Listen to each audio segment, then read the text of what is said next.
Halo guys, selamat malam. Perkenalkan, nama saya Regan Devindo. Kali ini saya mau cerita sedikit pengalaman tentang kejadian horor yang pernah saya alami. Nah, pertama itu waktu saya masih kecil ya, sekitaran 5-6 tahun. Itu hal yang paling mengejutkan ya teman-teman ya. Karena kenapa? Kan eh, kalau ada yang bilang anak kecil itu kan biasanya matanya masih jernih ya. Mereka anak kecil tuh masih suci kalau katanya. Jadi matanya itu masih jernih. Ibaratkan hal yang sensitif pun mereka masih lihat. Nah, kebetulan itu di rumah saya, teman-temannya kakak saya itu kan hadir kan di rumah main-main. Nah, setelah itu karena siang-siang ya, udah nggak tahu lagi, tiba-tiba saya lihat di depan rumah saya itu ada satu sosok, tapi dia cuma berbentuk, nggak ada wujud ya, cuma berbentuk aja. Nah, dia sedang tidur di atas ini, pal, kalau orang bilang tuh kayak pagar, tapi kan beton-beton ya teman-teman. Nah, itu kan betonnya terpisah, jadi sini satu dan sini panjangnya satu. Nah, kepalanya di sini dan ini tubuhnya tuh di depan itu, di satunya lagi di atas beton. Nah, di situ saya langsung kaget kan, kak, itu lo ada apa kak? Ada kayak bayangan-bayangan hitam kan? Langsung saking karena udah nggak tahu takut atau gimana. Nah, tiba-tiba temannya kakak saya ini karena udah nggak enak, karena saya sudah bertingkah aneh, lihat sana ada sesuatu, akhirnya dia pulang. Nah, sejak saat itu kan saya nggak tahu kalau itu apa ya maksudnya ya. Nah, dari kecil memang saya sudah suka dengan film horor. Dari kecil sering ya, pernah lihat gimana mereka wujudnya mereka. Nah, setelah makin hari makin dewasa, ini pas kejadiannya tuh pas saya kelas 2 SMP. Nah, jadi 1 minggu sebelumnya itu kan lagi mau ada ujian ya, lagi kelas 3 itu kakak kelas lagi mau ada ujian. Nah, setelah ujian itu ada kakak kelas saya itu meninggal ya, sakit lah, meninggal karena sakit. Nah, akhirnya pas udah selesai ujian, nah saya kan pulang cepat. Itu biasanya kalau pulang cepat itu saya ke kantin sekolah, bantu-bantu kakak pembina saya untuk bersih-bersih kantin sekolah kan. Nah, setelah itu teman-teman bayangkan ya, di ini kan ada satu ruangan, di sini ruang OSIS, di sini kantin sekolah. Nah, di belakang ini ada toilet 2 di pinggir. Nah, sebelahnya di pohon pisang. Nah, toilet satu itu pintunya kebuka dan toilet satunya enggak. Nah, habis itu kan di belakangnya gedung ini kan belum ada pagar ya, maksudnya belum ada tempat pembatas, masih biasa-biasa ya, masih polos ya. Nah, setelah saya bantu bersih-bersih cuci piring di situ, tiba-tiba ada satu siswa yang masuk ke toilet. Nah, saya penasaran gimana endingnya ya. Karena kenapa? Biasanya orang kalau masuk toilet itu kan pasti pintunya ditutup, benar nggak? Nah, yang kedua pasti bunyi air. Nah, yang ketiga pasti bunyi suara-suara yang maksudnya ya biasa lah. Tapi selama saya lihat itu, perhatikan, cowoknya tuh gini, kan pintu kebuka, cowoknya jalan ini, siswa itu. Nah, saya sama kakak pembina saya itu heran.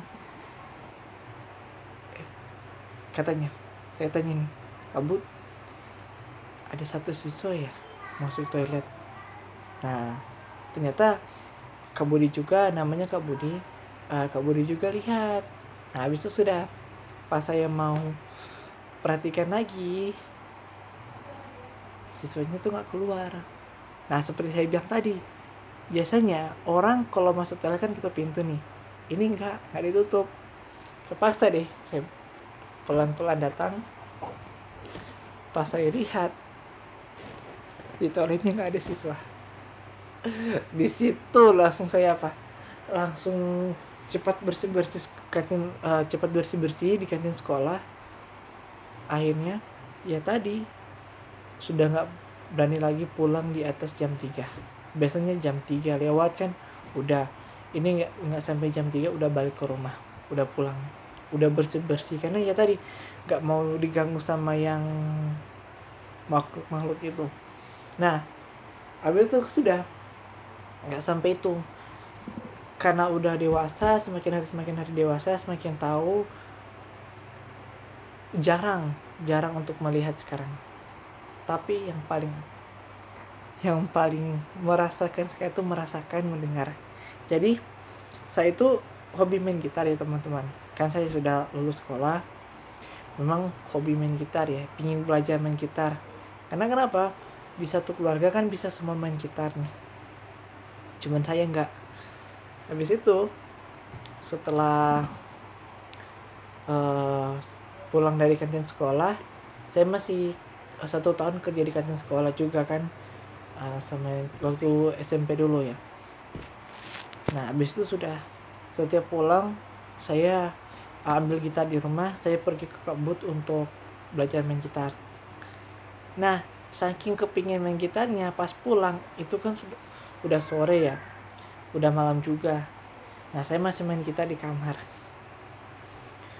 Setelah itu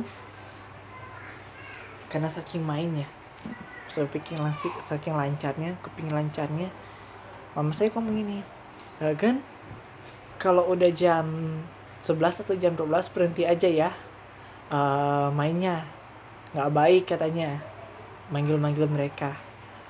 Saya mah oh iya mah, karena saking pingin lancarnya, main terus lagu-lagu yang sama, cari nadanya. Habis itu sudah, ternyata udah lewat, udah 11:30 itu. Akhirnya karena udah karena udah telat saya tidur. Nah biasanya kalau saya tidur lampu itu dimatikan, lampu kamar ya. Setelah saya tidur, mama saya ketok-ketok sambil marah-marah. Kan udah dibilangin kalau udah jam 12, jam 11, jam 12 jangan main alat musik lagi, bahaya. Nah sedangkan tuh sekitaran jam 1 ya teman-teman. Udah jam 1 saya gak bangun dong. Saya, mama coba mama lihat ya, lampu saya udah dimatikan loh ma. Mana mungkin sih saya main alat musik lagi. Bapak saya langsung kaget. Akhirnya apa? Mama saya cepat lari ke kamarnya. Aduh, memang pengalaman mistis ya.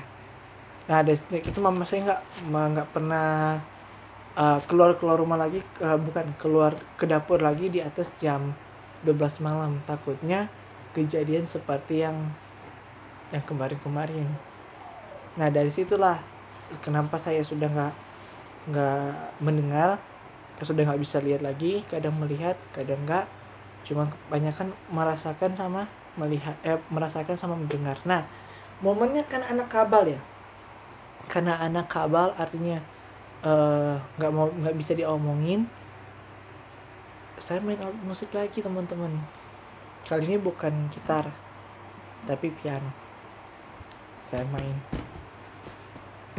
sampai udah jam 11 karena saking kepingin loh kakak bisa main piano, masa adanya nggak bisa kan. Terus dikecilin lagi, nggak mungkin kan Egon bisa main piano kan atau keyboard, nggak mungkin. Ya udah saya buktikan, saya pelajari lagi sampai memang sampai bisa kan, meskipun nggak terlalu lancar sekali ya. Sampai akhirnya jam 12 malam pun pas lagi main musik, tiba-tiba saya rasa ada yang lewat. Tapi saya cuma, oh paling mama main lagi. Gak kerasa mama saya sama kakak itu udah di kamar. Nah, setelah saya main-main, saya pengen mama, saya lihat kok lampunya udah dimatikan, tapi kok siapa yang lewat ya. Akhirnya kadang keinget yang masa lalu ya teman-teman, keinget pernah main gitar, pernah kejadian pas waktu main gitar mama kena kedapatan itu, maksudnya kedapatan mama itu takut karena ternyata bukan saya yang main gitar, main alat musik. Saya juga ikut berhenti saat itu juga, berhenti mencabut semua keyboard, sudah langsung balik ke kamar dan tidur. Nah dari situlah pengalaman saya suka namanya dengan horor sih. Jadi kalau bagi horor sih saya paling suka kejadiannya tuh waktu SMP itu, karena memang jelas SMP memang jelas saya bisa lihat ya seperti itu. Nah setelah dewasanya nanti saya jarang untuk bisa lihat lagi, kebanyakan sudah mendengar. Nah semoga kalau teman-teman suka dengan cerita saya, silakan like, subscribe, komen, dan bagi pengalaman kalian tentang namanya horor. Oke. Dan sekian dulu video dari saya. Selamat siang, selamat beraktivitas. Bye bye.